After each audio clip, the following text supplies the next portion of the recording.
Karibu tena mtazamaji wa The World News katika kipindi hiki cha ulimwengu wa siasa. Mimi ni Adam Hussein. Uhusiano kati ya rais wa Marekani Bwana Donald Trump na rais wa Urusi Vladimir Putin unazidi kukua, lakini pia unazidi kuwashangaza watu wengi ulimwenguni. Ikumbukwe Marekani na Urusi yalikuwa ni mataifa ambayo yalikuwa na uhasama, hasa uhasama uliongezeka baada ya kuanza kwa operation maalum ya kijeshi iliyoanzishwa na Urusi mwaka 2022. Utawala uliopita uliweka vikwazo vingi kwa Urusi, lakini pia ulionyesha njia ya kutaka kuisaidia Ukraine na ilitoa fedha nyingi pamoja na makombora mazito kwa ajili ya kuishambulia Urusi ya Vladimir Putin. Hili limekuja kuwa tofauti kwa rais wa sasa wa Marekani aliyechukua madaraka baada ya kuondoka kwa utawala wa Joe Biden, utawala uliopita.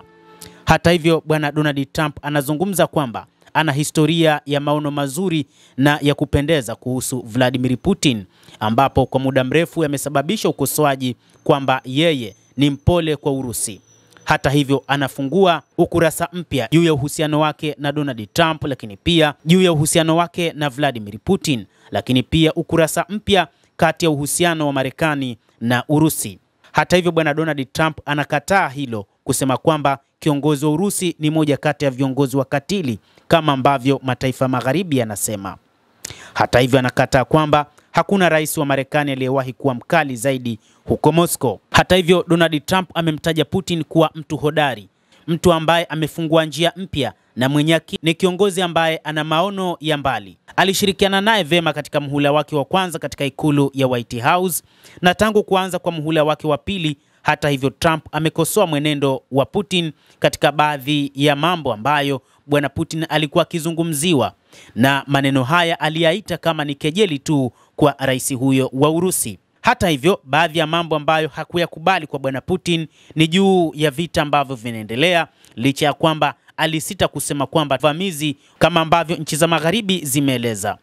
Trump aliwahi kuambia waandishi wa habari mnamo Januari 20, siku ya kwanza ya kuapishwa kwake, akisema kwamba Urusi ni kubwa, wana wanajeshi wengi, lakini hiyo sio njia ya kuendesha nchi. Hata hivyo, Bwana Donald Trump amemzungumzia rais wa Urusi Vladimir Putin kama kiongozi shujaa mwenye uwezo katika mapambano ya kila namna. Kwa upande wake, Vladimir Putin amemzungumzia vema pia Bwana Donald Trump. Aliwahi kunukuliwa mwezi uliopita akisema kwamba uhusiano wake na Donald Trump ni uhusiano wa kimaadili na wa kuaminiana, na Trump anaonyesha kuunga mkono madai ya uongo ya Trump kwamba yeye sio Joe Biden ndiye mshindi wa kweli wa uchaguzi wa rais wa mwaka 2020 wa Marekani, akisema yeye na Trump wana mengi ya kuzungumza kutokana na vita vya Ukraine na hata kuhusu masuala ya nishati ulimwenguni. Putin pia amezungumza kwa kushangaa ujasiri wa Donald Trump, wakati ni mtu ambaye amepinga juu ya kushambuliwa kwa Urusi na mataifa ya magharibi na kutaka kufanya majaribio, na hata Putin akashangazwa wakati ambapo Donald Trump alitishiwa kuuawa kwa bunduki mwaka uliopita wakati wa kampeni zake, akisema Trump ni mwanaume halisi. Hata hivyo, kutokana na uswahiba huu ambao umezidi kukua kila kukicha, lakini kuna mambo ambayo viongozi hawa wawili kamwe hatoweza kuja kukubaliana, na kama watakubaliana, lakini kutakuwa na misingi maalum ya kuweza kukubaliana huko. Moja kati ya maeneo hayo ni pamoja na azimio lililopatikana huko Jeddah nchini Saudi Arabia la kusitisha vita ndani ya siku 30. Ikumbukwe, rais wa Urusi Vladimir Putin alitamka kusema kwamba hatokubali kusitishwa kwa vita kwa muda, akiamini kwamba kusitisha vita kwa muda kutasaidia Ukraine kujipanga upya na kufanya mashambulizi. Huenda pia mashambulizi haya yakafanywa ndani kabisa mwa Urusi, licha ya kwamba Marekani imesema itakuwa na satellite kwa ajili ya kulinda ni nani ambaye atafanya mashambulizi, lakini hili linaonekana kwamba litakuwa moja ya maeneo ambayo viongozi hawa wawili hawatoweza kukubaliana.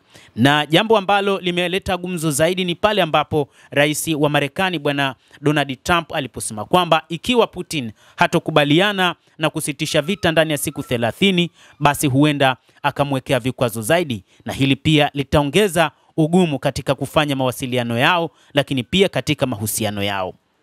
Eneo jingine ambalo viongozi hawa huenda wakakubaliana kutokukubaliana ni pamoja na uhasama uliopo kati ya Iran pamoja na Israel, pamoja na eneo zima la ukanda wa Mashariki ya Kati. Ikumbukwe Marekani ina uhusiano wa kudumu na Israel, lakini pia Urusi wakati huu ina uhusiano na Iran, ambayo nchi ya Iran na Israel zipo katika uhusiano mbaya. Uhusiano wa mataifa haya kwa maana Israel pamoja na Marekani, ambao pia wakati mwingine wamepanga baadhi ya njama za kuweza kuharibu miundombinu ya nyuklia nchini Iran, ni moja kati ya mambo ambayo Urusi imeyapinga kwa namna moja ama nyingine. Urusi imesema kwamba itailinda Iran kwa bei yoyote, na katika kipindi cha mwezi Januari, Rais Masoud Pezeshkian alielekea Moscow na kwenda kusaini baadhi ya mikataba kwa ajili ya kulindana baina ya Urusi pamoja na Iran, na hivyo haitakuwa rahisi.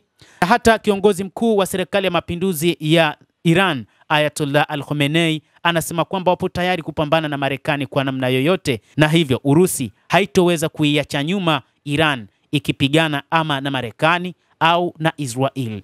Lakini pia ikumbuke katika siku za hivi karibuni Urusi iliuza ndege zake hatari za kivita pamoja na makombora hatari ya kivita, na yote haya yanatajwa kwamba ni kwa ajili ya maandalizi ya kujiandaa zaidi ya vita kutokana na vikwazo vingi ambavyo vimewekwa na Marekani, lakini pia na matishio ambayo yanatoka kwa Israel chini ya Benjamin Netanyahu, waziri mkuu wa taifa hilo la Israel. Kadhalika, moja kati ya maeneo mengine ambayo yamekuwa ni gumzo na huenda wakakubaliana kutokukubaliana kati ya marais wawili Vladimir Putin na Donald Trump ni juu ya Uchina. China ni moja kati ya nchi marafiki wa kudumu wa Urusi. Kabla ya vita nchini Ukraine, Urusi ilisaini mkataba wa urafiki wa kudumu usiokuwa na kikomo, ambapo Putin pamoja na Xi Jinping walionyesha kuwa wapo tayari kwa ajili ya ushirikiano. Lakini katika kipindi hiki kumezuka tofauti kubwa kati ya China na Marekani.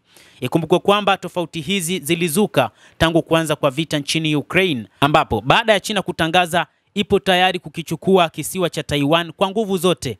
Na ikumbukwe kwamba Taiwan ni moja kati ya maeneo ambayo Marekani inanufaika kwa namna moja ama nyingine. Marekani ilitengeneza njia tofauti ya kuzuia hili, kwa maana China isije ikachukua Taiwan, lakini siku za hivi karibuni China inatangaza kwamba ipo tayari kupigana vita vyovyote na Marekani, viwe vya kibiashara ama viwe vya moja kwa moja, kwa maana vita vya kutumia silaha. Na hapa pia kuna namna ambapo Urusi haiwezi kukubali kamwe, na waziri wake wa mambo ya kigeni amesema kwamba hawataisaliti China kamwe, wakati akizungumza na wanablog wa Marekani, akisema kwamba kamwe hawataiacha China iangamie, wala hawataweza kuruhusu uhusiano wao na Uchina uvurugike kwa sababu tu ya Marekani.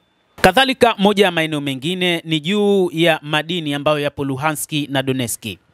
Volodymyr Zelensky, baada ya kuulizwa kwamba ikiwa yuko tayari kutoa madini kwa ajili ya kulipa fidia ya mabilioni ya dola waliopewa na Marekani, alisema kwamba kama Marekani inahitaji madini hayo, basi ikayachukue maeneo ya Luhansk na Donetsk ambayo ni maeneo ya Urusi, kama ambavyo Putin alisema kwamba Luhansk, Donetsk na maeneo yote ambayo yapo chini ya milki ya Urusi, ambapo zamani yalikuwa nchini Ukraine, kamwe hatoweza kurejeshwa nchini Ukraine.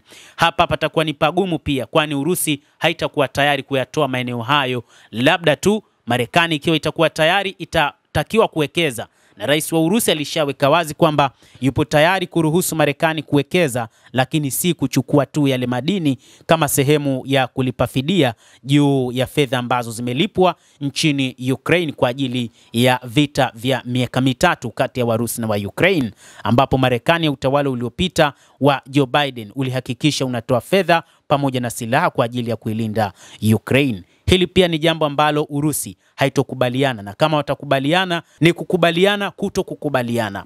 Basi mtazamaji, hayo ndio tuliokuwa nayo, na bila shaka nawe una nafasi ya kulike, una nafasi ya kucomment na kusubscribe channel yetu hii. Jina langu ni Adam Hussein. Endelea kutufuatilia wakati wote, utakuwa ukipata habari hizi kwa mapana hapa The World News.